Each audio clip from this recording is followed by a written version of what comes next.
अस्सलाम वालेकुम। आज का हमारा जो फर्स्ट टॉपिक है और फर्स्ट लेक्चर है, हम स्टार्ट करने जा रहे हैं मॉडर्न फिज़िक्स और फर्स्ट चैप्टर है ओरिजिन ऑफ क्वांटम थ्योरी। और ये फर्स्ट टॉपिक है जी, किस तरह क्वांटम थ्योरी का जो है वो ओरिजिन हुआ, हम किस वजह से क्वांटम थ्योरी को पढ़ रहे हैं। तो सबसे पहले हम बात करेंगे कि क्वांटम थ्योरी की ज़रूरत महसूस क्यों हुई।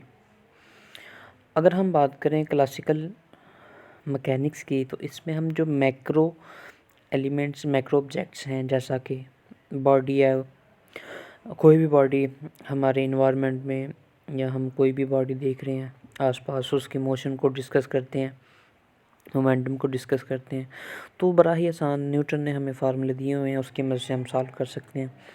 लेकिन अगर बात करें मैक्रोस्कोपिक एलिमेंट्स, जैसा कि एटम, सब एटॉमिक पार्टिकल्स, प्रोटॉन, इलेक्ट्रॉन, वो कैसे मोशन करते हैं, उनकी मोशन कैसे होती है, उसको स्टडी करने के लिए हमें क्वांटम थ्योरी की ज़रूरत महसूस होती है। तो जो क्वांटम मैकेनिक्स है, इसका ओरिजिन ब्लैक बॉडी से हुआ, क्योंकि classical mechanics black body radiation को अच्छे तरीके से एक्सप्लेन नहीं कर सकी। तो जो क्वांटम थ्योरी है या क्वांटम मैकेनिक्स है, इसका जो स्टार्ट है वो ब्लैक बॉडी से हुआ। तो हम पढ़ेंगे आज का टॉपिक कि ब्लैक बॉडी रेडिएशंस क्या हैं, इसको सॉल्व करने के लिए क्या क्या फार्मूले ड्राइव हुए, और वो फार्मूले सही थे या गलत थे, या कहाँ मिस्टेक्स थी, या कौन सी चीज़ें ने और जो साइंसदान थे वो सही एक्सप्लेन नहीं कर सके। तो आज हम पढ़ेंगे। तो सबसे पहले बात करते हैं ब्लैक बॉडी की। ब्लैक बॉडी क्या है? ब्लैक बॉडी एक ऐसी बॉडी है जो कि हर तरह की रेडिएशन को ऑब्जर्व कर सकती है, चाहे उनकी वेवलेंथ कम हो या उनकी वेवलेंथ ज़्यादा हो। ब्लैक बॉडी एक ऐसी बॉडी है जो कि हर तरह की जो रेडिएशंस है उनको ऑब्जर्व कर सकती है, चाहे वो रेडिएशन छोटी हो या उनकी वेवलेंथ छोटी हो या बड़ी हो। अच्छा, तो ब्लैक बॉडी की बात हो गई। अब जो ब्लैक बॉडी है वो तो नेचुरली एग्जिस्ट नहीं करती, तो हम ब्लैक बॉडी को गेन कर सकते हैं। किस तरह? हम एक डब्बा बनाते हैं, उसमें एक सुराख कर देते हैं, और उसमें से जब हम डिफरेंट रेडिएशंस गुजारते हैं तो वो बॉडी रेडिएशंस ऑब्जर्व कर लेती है। तो ब्लैक बॉडी रेडिएशन की बात करें, तो अगर रेडिएशन ब्लैक बॉडी से निकल रही हैं, तो फिर जो उन्हीं की जो रेडिएशंस हैं उन्हें ब्लैक बॉडी रेडिएशंस कहते हैं। इसे कैसे गेन करते हैं?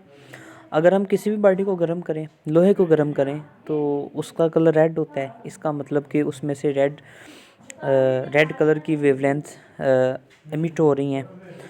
इसी तरह अगर हम मुसलसल गर्म करते जाएंगे तो डिफरेंट कलर्स की वेवलेंथ नज़र आएंगी। ठीक है, तो कोई भी बॉडी जब गर्म होती है तो उसमें से रेडिएशंस एमिट करती हैं। इसी तरह अगर ब्लैक बॉडी को गर्म किया जाए, उसमें भी रेडिएशन एमिट होंगी, बाहर आएंगी, तो वो जो रेडिएशंस होंगी वो ब्लैक बॉडी रेडिएशन होगी, क्योंकि हम उसको टेम्परेचर प्रोवाइड कर रहे हैं।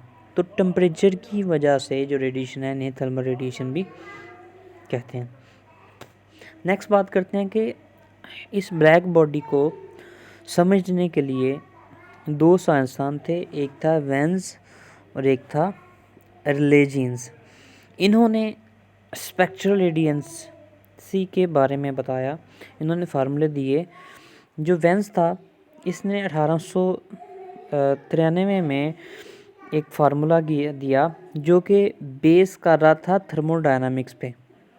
इसने कहा कि थर्मोडायनामिक्स की मदद से एक फार्मूला दिया, और उसने बताया कि इस फार्मूले की मदद से हम जो ब्लैक बॉडी है इसको डिस्कस कर सकते हैं, इसकी रेडिएशंस की जो वेवलेंथ है उसका मुताला कर सकते हैं। उसके बाद रिले जीन्स आया, इसने 1900 में एक फार्मूला दिया। इस फार्मूले की मदद से भी हम जो ब्लैक बॉडी रेडिएशंस हैं उनकी स्टडी कर सकते हैं। लेकिन दोनों में फ़र्क ये था कि जो वेन्स फार्मूला था, वो अगर ब्लैक बॉडी के रेडिएशंस जो हैं उनकी वेवलेंथ कम थी, शॉर्ट थी, तो फिर हम इसको अच्छे तरीके से स्टडी कर सकते थे। लेकिन जो फार्मूला रिले जीन्स ने दिया, तो इसमें फ़र्क ये था कि कि अगर ब्लैक बॉडी के रेडिएशंस ग्रेटर हैं, ब्लैक बॉडी रेडिएशंस की वेवलेंथ ग्रेटर है, तब हम इसको स्टडी कर सकते हैं। ठीक है, तो दोनों में अगर हम कंपैरिजन की बात करें तो कंपैरिजन यही था कि जो ले जीन्स है उसका जो फार्मूला है, ले जीन्स का फार्मूला वो लॉन्ग वेवलेंथ के लिए सही था, और जो वेन्स का फार्मूला है वो शॉर्ट वेवलेंथ के लिए सही था। ठीक है, ये दोनों डिफरेंस है इसमें।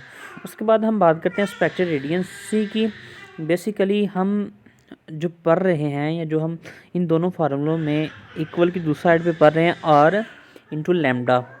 जो लैम्डा है ये वेवलेंथ का साइन है, और जो आर इंटू लैम्डा है इसे रेडियल स्पेक्ट्रल रेडियंसी कहते हैं।